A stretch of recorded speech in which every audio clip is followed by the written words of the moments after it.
11월 13일 월요일 섬세한 설계. 한 국제연구팀이 칼세라는 한 특별한 새의 움직임을 본떠 날개짓을 하는 드론을 만들었습니다. 칼세는 시속 90마일까지 날 수 있고 공중에 떠 있다가 급강하, 급회전, 급정지를 할 수 있습니다. 그러나 날개를 위아래로 흔들면서 나는 그 드론은 아직 새와는 비교할 바가 못 됩니다. 한 연구원은 새들은 다양한 용도의 근육들이 있어 매우 빠르게 날기도 하고 날개를 접기도 하고 몸을 돌리고 깃털을 펴고 힘을 아낄 수도 있다고 하면서 자기 팀이 노력은 했지만 실제 새들의 비행의 10% 정도밖에 모방할 수 없었다고 인정했습니다. 하나님은 세상의 생물에게 온갖 놀라운 능력을 주셨습니다. 우리가 그들을 관찰하며 그들의 기술을 유추해 보면 지혜를 얻을 수 있습니다. 개미는 우리에게 자원을 모으는 방법을 가르쳐주고 오소리는 안전한 집의 중요함을 보여주며 메뚜기는 여럿이 함께하면 강하다는 것을 가르쳐 줍니다.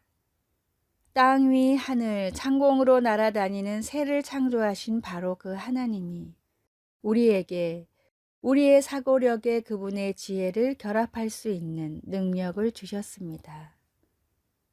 말씀, 하나님이 이르시되 땅 위 하늘의 궁창에는 새가 나르라.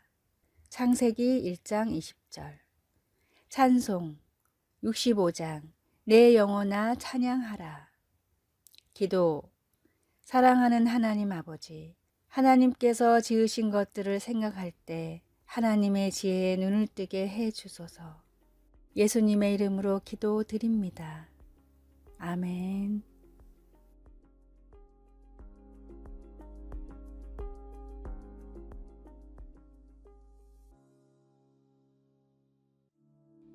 (11월 14일) 화요일.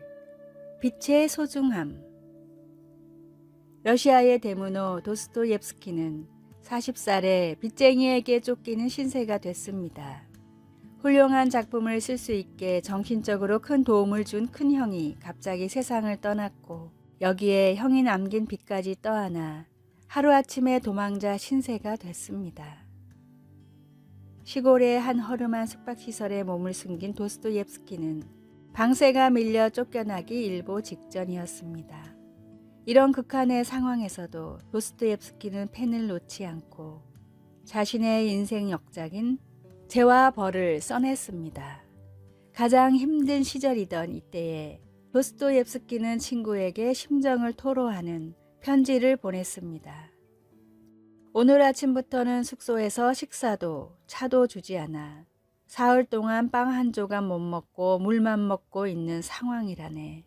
그런데 참 이상하지. 이런 상황에서 빵을 안 주는 것보다 저녁의 어둠을 비출 촛불을 안 주는 것이 더 슬프니 말이네. 미래에 대한 걱정과 극심한 배고픔보다도 도스토옙스키가 필요로 했던 것은 밤을 밝힐 촛불이었습니다. 양초 하나의 불빛이 없었더라면 당시 도스토옙스키가 집필 중이었던 죄와 벌은 탄생할 수 없었을 것입니다. 모든 사람에게 가장 필요로 하는 것은 마음의 어둠을 쫓을 불빛입니다. 모든 죄를 용서하고 내 마음을 영원히 환하게 비출 진리의 빛을 항상 마음속에 두십시오. 오늘의 말씀, 이같이 너희 빛을 사람 앞에 비추게 하여 저희로 너희 착한 행실을 보고 하늘에 계신 너희 아버지께 영광을 돌리게 하라. 마태복음 5장 16절. 오늘의 찬송 412장 내 영혼의 극히 깊은 데서. 오늘의 만나 육체의 배고픔보다 영의 굶주림을 먼저 챙기게 하소서. 깜깜한 밤바다에 등대 불빛을 찾아가듯 주님의 빛을 찾아 갑시다.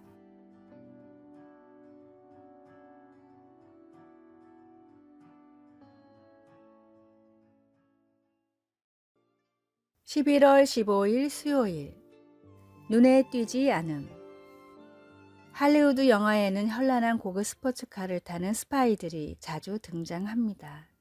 그러나 전 CIA 국장이었던 조나 멘데스는 현실은 정반대라고 하면서 스파이라면 별반 특징이 없고 화려하지도 않은 평범한 사람이어야 하며 쉽게 잊혀질 수 있는 사람이어야 한다고 말합니다.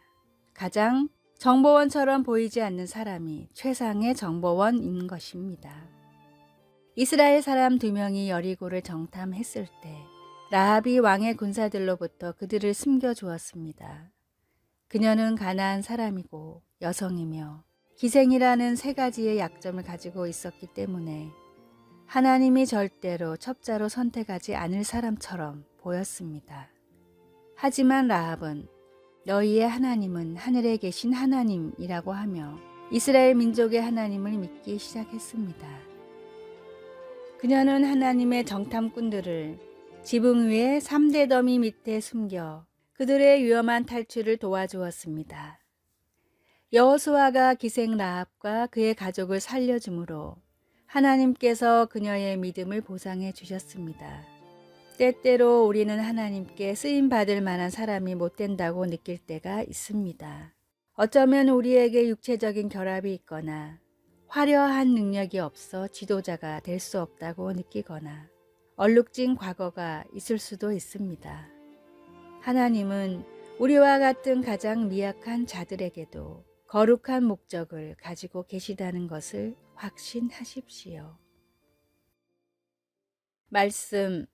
너희의 하나님 여호와는 위로는 하늘에서도 아래로는 땅에서도 하나님이시니라. 여호수아 2장 11절. 찬송 597장. 이전의 주님은 내가 몰라. 기도. 하나님의 부르심, 곧 하나님께서 저에게 주신 사명을 위해 늘 준비되어 있도록 도와주소서. 예수님의 이름으로 기도드립니다. 아멘.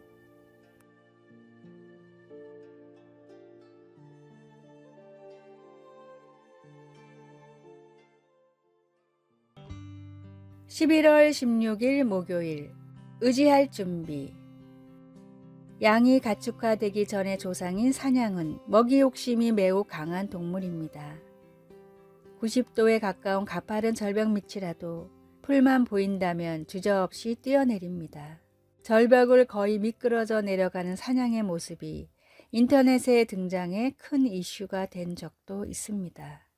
문제는 내려가다 죽는 경우도 꽤 많고 일단 내려가서 먹이를 먹은 뒤에는 다시 올라오지 못해 갇혀 죽는 경우도 많습니다. 사냥이 가축화된 면양도 이와 비슷한 습성이 있어서 목자가 양을 치던 중 잠시라도 한눈을 팔면 절벽이나 구덩이 아래로 뛰어내려 풀을 뜯습니다. 목자가 양을 구하려고 줄을 내려 걸면 양은 자신을 가두려는 줄 알고 도망가다 떨어져 죽거나 크게 다칩니다. 이 사실을 알고 있는 지혜로운 목자는 양이 구덩이에 빠지고 몇 시간이 지난 뒤에야 양을 건져냅니다. 몇 시간 동안 굶주려 힘이 없는 양은 저항 한번 못하고 그대로 끌려 올라갑니다. 자기를 올가매려는 줄 알고 보기만 하면 도망쳤던 그 줄이 바로 양을 살릴 수 있는 유일한 구원의 방법입니다. 우리는 우리의 욕심으로 시험에 빠져놓고 애꿎은 하나님을 원망하고 있지는 않습니까? 모든 욕심을 내려놓고 온전히 하나님만 의지할 준비가 되었을 때 하나님은 사망의 골짜기에서 우리를 건져 주십니다. 목숨을 걸고 양을 지키시는 선한 목자이신 주님만을 전적으로 의지하십시오.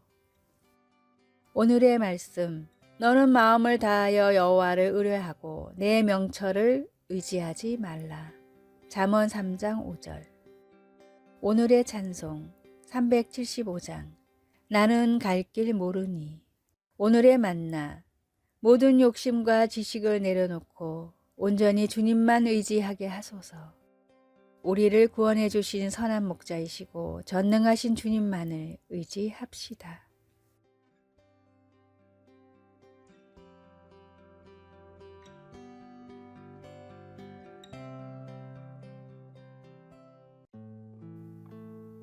11월 17일 금요일. 분명한 외침. 보통 아기가 울면 피곤하거나 배가 고프다는 신호입니다.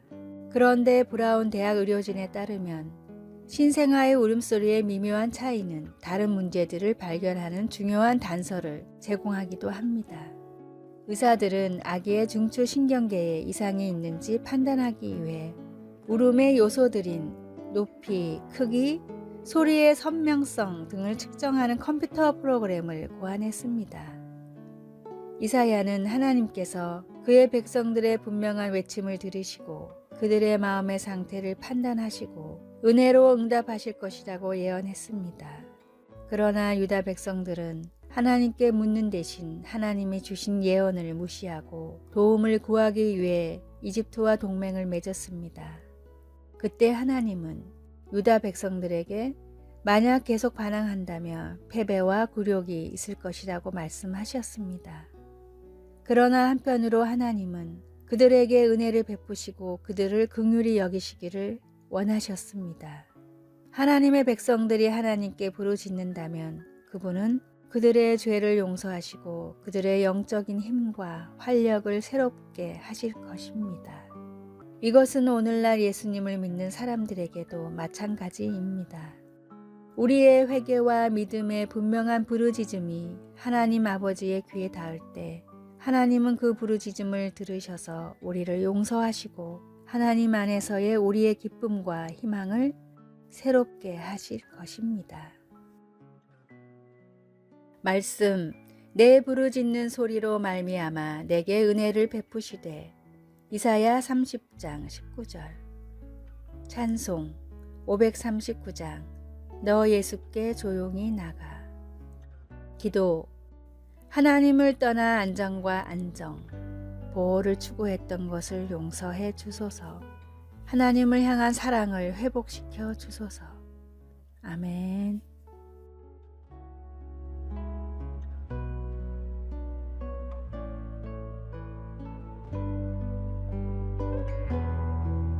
아래의 빨간색 글자 구독을 누르시어 더 많은 전도의 열매를 맺으시기를 기도합니다.